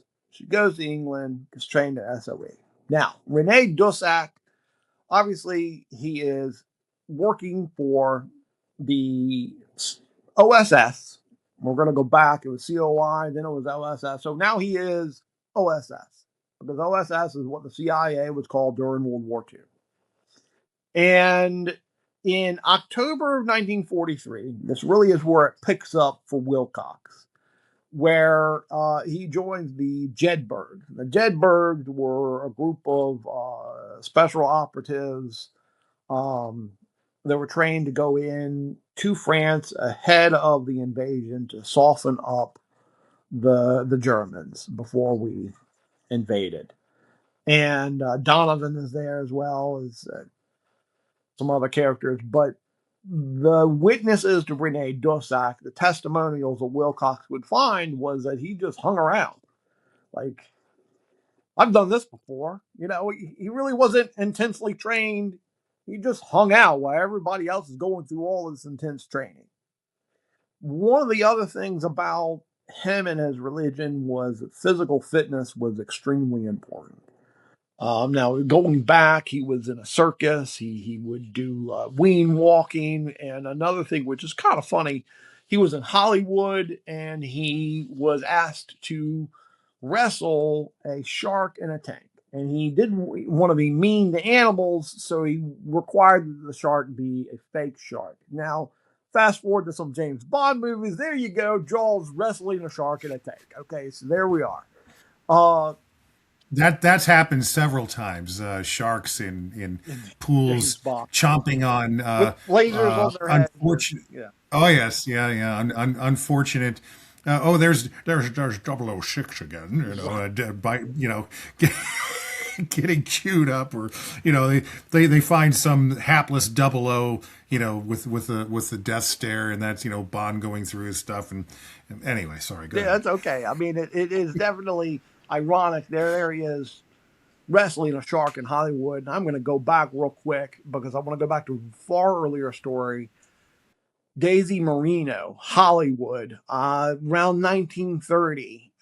She was married to a guy and she died in a car accident. She was an heiress, filthy rich, and nobody knows the whole story behind it. They think that it may have been murder because they believe her husband may have been gay and she was going to expose him for that, which is a fantastic kind of concept because I'm going to reflect back that one of George Morenchild's wives was accusing him of being gay. Side story there. But anyhow, Rene Dussaq is on this long winding mountain with Daisy Marino and he drives the car off a cliff. She dies. He lives. No one knows if it was murder or not. That scene is replayed in Thunderball because he was tied up with extreme tension while he recovered traction, if you call it. And then there is Bond and his and Thunderball where he's going through treatments and he is in traction. And then you've got On Her Majesty's Secret Service where Tracy Bond, right after the marriage, she gets shot in the head, but on this long winding mountain. And in that scene in the movie, this mystery car drives by. It's like a 1930 Cadillac, which is what Rene would have been driving when Daisy died. But back to Europe, Norcon. Rene Dussaq was in France, I believe, at the same time she was. She evacuates, goes to England. Rene Dussaq in October of 1943, he's being trained by the Jedburghs, but as if he's already done everything. Now, I'm jumping around a little bit, but I've got to get to the point where he got interviewed by a journalist, I believe it was in the 70s, and he described the situation where he jumped from a train to escape the Gestapo. Well, in Wilcox's story, and I've spoken to Wilcox, we don't know when that happened. And he's got pretty much a lot of detail about Rene Dussaq in France. All the different regions that he was fighting the Germans in France and from his training in the Jedburghs and so forth. So, and I apologize for skipping around. Going back to Noor Khan. When she went to Paris, I believe it was May 1943. Almost the moment she landed, there was a network of spies called the Prosper Network, and the Germans got the list of all the names, killed them all. Now there she is alone in Paris, this petite, beautiful woman with this giant radio. And a real fun story was once she was out in the yard stringing it up on some big tree, and this German officer walks up and says, "Oh, what are you doing here?" And she says, "Oh, I'm trying to listen to, British music because I love the music." And the guy's like, "Okay." And the German helps her to put the wires up so that she can listen to music. But really, she's sending on secret messages for the S.o.e. My point here is she's the only agent in Paris sending messages from May 1943 to September 1943. She is caught by the Germans. She's sent to Dachau and she's executed. I apologize. I think it's actually the following year, but on September the 13th in Dachau. Okay. So there is Rene Dussaq, October 1943 forward. What did he do before that? Obviously, I believe, went to Matsua back in 1941. And in 42 and 43, what is he doing? At some point in time, he's jumping off of a train to escape the Gestapo. Affiliated with Khan, and the Gestapo was, I think, one of, if not the primary German intelligence entities that was charged with counterintelligence. Am I correct about that, Charles? That's what I thought. In fact, I think the Gestapo might have gotten started initially as don't quote me on this, but I know that they were not originally as prominent in the history and the mythology or the popular culture version of World War II as they became in probably the latter half of the war. And I think what happened with that, see, because at the start of the war, the top German intelligence organ was the Abwehr, Abwehr. That was run by Admiral Wilhelm Canaris, who was never really down with Hitler and became a very ardent anti-Nazi as the war went on and was a double agent for most of the war and eventually cost him his life. So the Gestapo under Himmler gradually became more and more prominent as more and more suspicions accumulated about the Abwehr. And eventually the Abwehr was basically all but kicked to the curb by the latter probably year and a half or 2 years of the war. So just a little background there. So Rene Dussaq jumps off a train. In The Man with the Golden Gun, he jumps off a train to escape into a river. In Thunderball, James Bond, aka Rene Dussaq, jumps off a train to escape a man by the name of Hinkle. And we're going to get to that a little later for the Hinkle name. Then in Skyfall, James Bond gets shot in the shoulder, just like the Man with the Golden Gun. Also, he gets shot by a magical bullet, which is hidden. Nobody explains where Moneypenny shoots him. And what does he do? He falls off the train into a river. Again, of course. Interestingly enough, in that scene, the bridge that he falls off of is 322 feet tall. I've gone back and double-checked Wikipedia. Of course, it's not the greatest source, but over and over again. But 322, that's Skull and Bones Society. That's the number that you use to reference Skull and Bones Society. So now you're going all the way back to Live and Let Die, Prescott Bush and George Bush, etc. So you've got him repeatedly jumping off of a train into a river, and Rene Dussaq said he did that. And when he did it, I am saying he did it before October 1943. Now, why would he have gotten caught? Norcon was a magnificent radio operator, operated longer than any other radio operator there was, because after a month, they usually get caught and shot. So during the very last month of her operations, the Germans were already onto her. They already cracked her code, and they then continued to allow her to continue to operate. And she didn't know, but when she would send a message out and the agents were going to a location to meet or do whatever it is that they were doing based on her messages, the Germans would go there and they would catch them.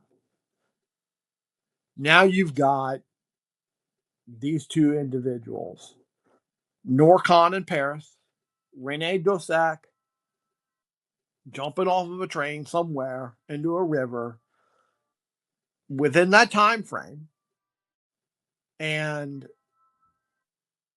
he's been caught. The Gestapo's catching up with him. Well, why would that? There's a perfect explanation why.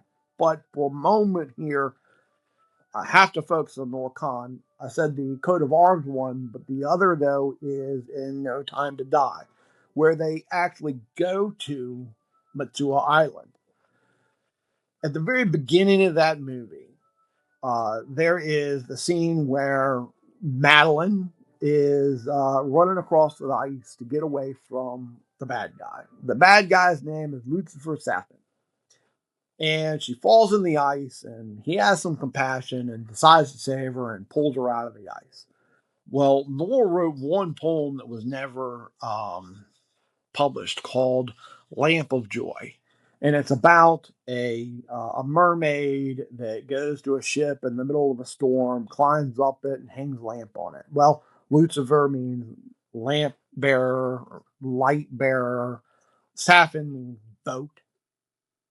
And Madeline, in that scene, she's the mermaid. Because as she's being pulled out of the ice, it's a flashback and goes into the future, and there is I forgot the Bond girl's name. I'm sorry, but Madeline is lunging out of the water, and water is cascading down here. That's Leah Seydoux. Leah Leia Seydoux. Seydoux. Right. That's the story of Undine, the Little Mermaid. And in that movie, inadvertently, at the end, she kills James Bond. Now, inadvertently. But in this intro scene, James Bond betrays her. Now, this story of Undine is very important because it goes back to the story of Aristotle and the five elements. And the last Daniel Craig movie is about the five elements. They've got it in Casino Royale, where they've got their mermaid represented. One of the Bond girls at the beginning, she's found dead in a hammock, looks like a net, catching a mermaid. The chief's girlfriend at the very beginning, she lunges out of the water like the mermaid, and the chief betrays her. She kills him in the end. You can't see it in the movie. You don't know it until you see the second movie, and you realize, you go back, well, who is it that betrayed the chief? It was her, because he betrayed her. So it's the story of it is a mermaid. Now, I've got a lot more to go about the mermaid. Jack told me about the mermaids. The book, The Man with the Golden Gun, the nurse in the end, nursing James Bond back to life. She was a mermaid, written in there. She was a mermaid over and over again. My great aunt and uncle would travel the world, always dip their hand in the water because they were mermaids. He said because we're mermaids. It's bizarre. So anyhow, there's Norcon's story in the story of James Bond repeatedly. I'm going to give one more example, and that's Dr. No, which is the Bond girl of all time, Honey Child Writer, which is Ursula Andress. Okay.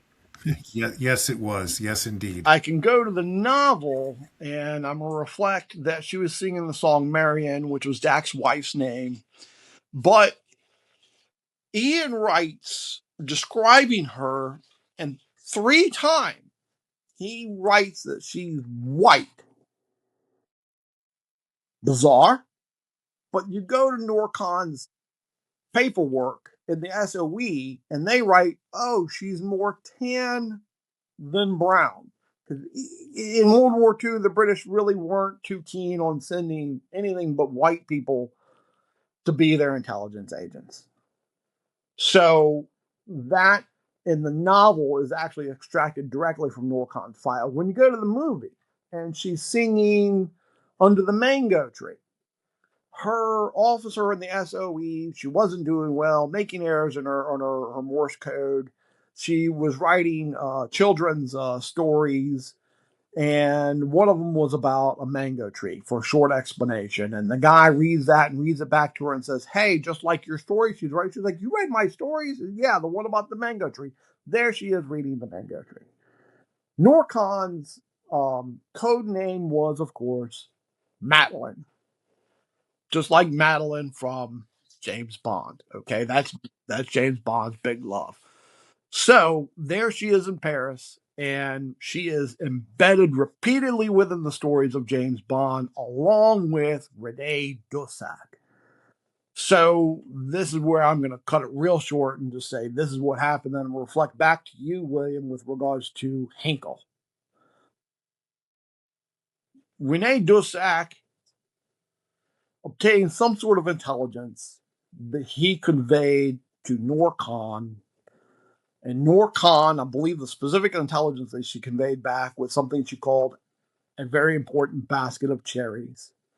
That intelligence went back to Washington, D.C., where Jack, who was the point of contact between the White House and the originals in the field, so he was the guy that would operate the encrypted communication systems to communicate with these operatives. And he gets this intelligence. He delivers it to U.S. Coast and Geodetic Survey, where they are training women map makers to assess the damage of an atomic bomb. And one of these other days, I'd really love to talk about how that then goes into the Port Chicago 50. We're going to skip on that from here. So the stories of the James Bond convey the story of this intelligence passing through Norcon, going to the White House, Jack taking the U.S. Coast Geodetic Survey, and then I've got the photographs of New York City where Marion is making maps of New York City, which in German intelligence, there's an actual map of New York City with these big concentric circles, and in the very middle would be the AT&T Long Lines building, which was nicknamed Fort Knox, a la Goldfinger, which we were talking about before, which Rene Dussaq was sabotaging at the beginning of that movie, right? So now in Thunderball, very curiously, James Bond said he was in Austria and he was being chased by Hinkle, and he jumped off the train into a river to escape. Now, that is Austria and Hinkle, and so I'm going to allow William to give the setting of what was happening with Hinkle and Austria and New York City in 1943. Okay, so here's maybe some corroboration here. Hinkle or Heinkel, depending on how German how much German you sprechen. But Heinkel was a major manufacturer of Luftwaffe combat aircraft. The closest thing the Germans had to a US AAF or RAF style heavy bomber was the Heinkel 177. Unfortunately for the Germans, although this was otherwise a very good design, there was a lot of meddling with it. At one point, Goering tried to say that it was supposed to be capable of dive bombing, which was absurd. They had all kinds of trouble with the engines and so on. A lot of them would catch fire in flight, not unlike the B-29. But anyway, a number of Heinkel aircraft in existence at war's end had been modified with elongated bomb bays with very large doors. That sounds very much like the American B-29 silver plate variant, which was used for the atomic bombings. The larger continuous bomb bay with the larger doors to accommodate the larger bomb, the atomic bomb. Okay, now, Austria, this is not well known, and this has only really come out recently through the research of Dr. Todd Ryder, whom Charles mentioned earlier, the former MIT senior staff scientist and U.S. Navy fusion researcher, Dr. Todd Ryder, R-I-D-E-R, not R-Y, R-I. But Todd has a presentation that you can download for free from his website on the German hydrogen bomb project. Yes, I said hydrogen bomb, not atomic bomb, although they built those. The hydrogen bomb, in other words, a true thermonuclear weapon, was being developed in Austria during World War II. This was a true megaton class weapon. There are declassified top secret British intelligence interrogation reports from early 1946 which describe this. Edmund Tilley was the British interrogator. He grew up in Germany for most of his childhood and so was essentially a native German speaker. This was the guy that the British used frequently to crack German POWs and to get out of them what they wanted to get out of them. So the SS, in conjunction with mostly Austrian scientists, not Germans, Austrians, that's where the Germans were developing their hydrogen bomb in World War II. Now, was this what Fleming was referring to? Was that what Dussaq was trying to penetrate? Was that what Noor Khan was signaling back through the Special Operations Executive, through MI6, the OSS, and Charles's great uncle Jack on the other end of the line, so to speak, receiving this information? I think there's a good chance it was. Now, how close this got to completion, the earliest the Germans were possibly able to test this would have been very late in 1945, more likely in 1946. That's still less than a year after the war in Europe ended. And there are other documents which speak of massively powerful German bombs being launched by intercontinental ballistic missile at East Coast cities. That bombardment was scheduled to commence in October or November of 1945. That might have been optimistic, not sure. In my opinion, there's more than enough evidence to conclude that they could have launched attacks with atomic fission bombs or boosted fission bombs, probably in the 40 to 100 kiloton range. The hydrogen bomb in Austria was the special project of the SS, and this was staffed largely by SS and Austrian nuclear scientists. These names you'll almost never hear in the conventional history of the war. You really have to dig for these names. Some of these scientists were people like Georg Stetter, or Stetter, Stetter, Hans Thiering, Thirring, Alfred Klemm, Klemm. These were some of the men that were involved. Also, Wilhelm Groth was another one. I mentioned him last time. Groth was captured by the British T-Force in either Germany or maybe Holland near war's end.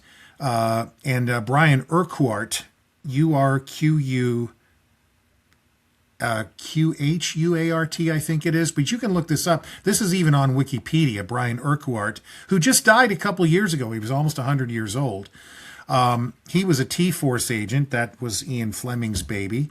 So they captured Wilhelm Groth, who disappears completely from the historical record for months, never appears at Farm Hall, which everybody points to and says, oh, they recorded all the captured Germans. They never said nothing. Baloney. The Germans knew they were being recorded, number one. Number two, Wilhelm Groth, who was working on their hydrogen bomb, vanishes entirely from the public record for like 6 months. He was flown immediately to England, immediately upon his capture by T-Force. He never set foot at Farm Hall at all. There's next to nothing about him that's been revealed in any declassified documents to this point. This was a major hydrogen bomb scientist. The British got the H-bomb in the 50s, soon after the United States did. Draw your own conclusions. So these are some of the data points that speak of, Dussaq being involved in Azusa. That was the code name for the OSS atomic bomb interdiction effort, and that's the name of those files. So anyway, again, not conclusive, but there's an awful lot of smoke here. And I believe there was fire too. So this is all, just now slowly coming to the surface. Again, most people who think they know something about World War II are completely unwilling to look at this information for a variety of reasons, which we discussed some last time. I'm not going to go over that again.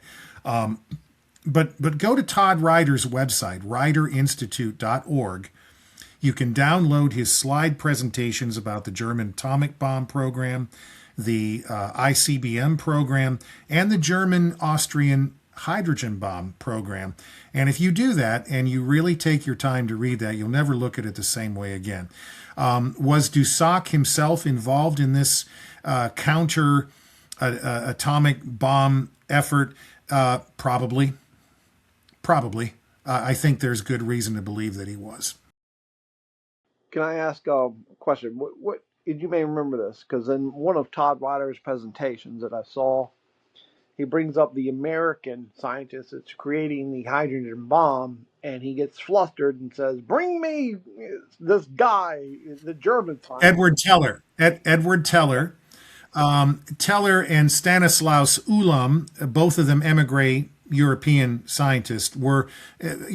almost everybody credits them as the father of the hydrogen bomb. By the way, it's come out recently that there was another American whose name escapes me right now. I unfortunately didn't save the article. I'm sorry, but I saw it about 2 months ago. This guy apparently was another one who was involved in the conceptual studies on the hydrogen bomb. But what happened was, after the war, after the Russians officially exploded their first atomic bomb in 1949, the United States government made the decision to pursue the development of the hydrogen bomb, which Teller wanted to do originally in World War II. And Oppenheimer just said, okay, Edward, yes, we hear you. That's okay, yes, thank you, Edward. Thank you for playing. We have some lovely parting gifts. And he basically pushed him off to the side and said, okay, Edward, you go and do your calculations over here. And he did. Those became known as the classical super, quote unquote. There's still some debate to this day as to whether that approach would actually work. I think under certain conditions it would. But what became the actual operational hydrogen bombs, that's known as the Teller-Ulam configuration. Now, before that appeared in the early to mid-1950s, there is a now declassified U.S. Naval Intelligence document, which is in Dr. Ryder's book and on his website, where Edward Teller writes to the Office of Naval Intelligence. And remember, ONI, as we mentioned last time, has not been studied thoroughly. I am personally convinced that the Office of Naval Intelligence, and that was under Ladislas Farrago, who was a well-known post-war author. He wrote Game of Foxes, and he had some counter-historical things to say about Martin Bormann and some other things. And by the way, Bormann's body showed up right after that book was published. Anyway, so ONI, so Teller writes to ONI in 1947, I think it was, 47 or 49, requesting that a certain Professor Flügge, F-L-U-G-G-E, be sent to the United States to help him with a research project in solid-state physics that has to do with national security. Okay, let me translate that for you. He wanted Flügge to come to the United States to help him build the hydrogen bomb.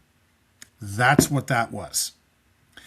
Now, remember that Samuel Goudschmidt, in his congressional testimony in 1945 and in his 1947 book, which all of the conventional historians have accepted as gospel ever since, and all of their books are essentially a rehash of Goudschmidt. Goudschmidt said the Germans had only a few dozen scientists working on this. It wasn't a priority. They were 50 to 100 years away from a bomb. Baloney. None of that is true. None of it. And now, but let's take that at face value. So if Goudschmidt was right, and the Germans were nowhere close to a more basic atomic fission bomb, which they did build in World War II, why is Edward Teller the, quote, father of the H-bomb, unquote? Why is he bothering with this second-rate German scientist to help him build not an atomic bomb, a hydrogen bomb? Why? Oops. That doesn't seem very consistent with Wikipedia now, does it? It doesn't seem very consistent with the history everybody knows, quote unquote. That's a primary source document. That's an original document, secret transmission within the United States government from one of its top nuclear weapons scientists through the Office of Naval Intelligence, requesting Siegfried Flügge, who, by the way, was probably the actual top German nuclear physicist of World War II, although, again, there were several that could arguably be given that title.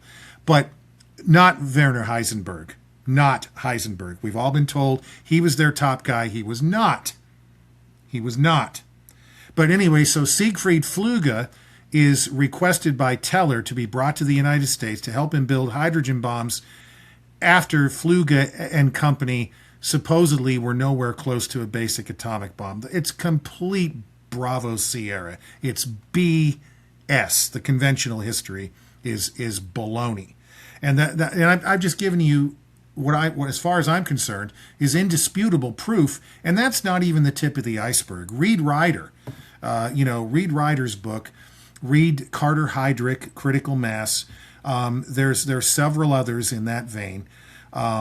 Anyway, I'm rambling a little bit now, but that's a little bit of the actual history, and the intersection, almost certain intersection of the actual history with Ian Fleming's novels.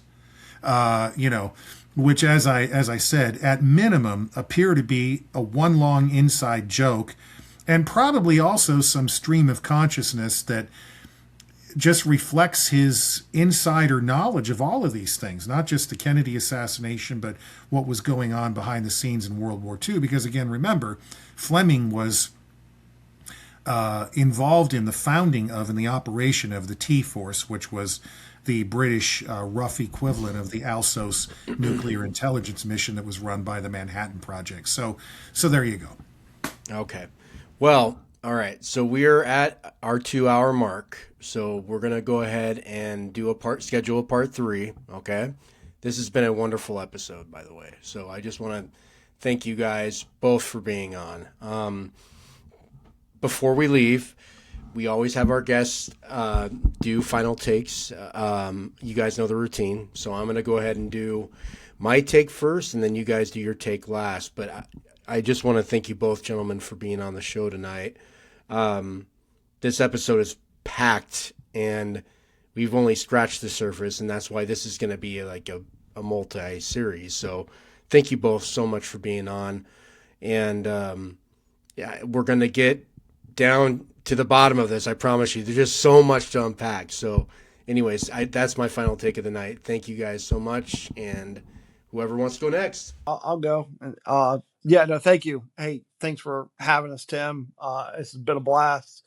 I think we did, and hope the audience can see that we conveyed a lot here, and some very, very clear and obvious in-your-face parallels between this fictional character and this real character. Doesn't really necessarily matter if anyone can believe that any of this happened or not. The fact is that you got a real story and a fictional story that are identical. And yeah, I think that's great. William? Well, you can wrap it up.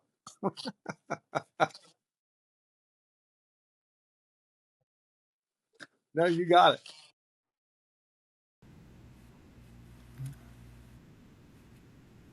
Or very close to it.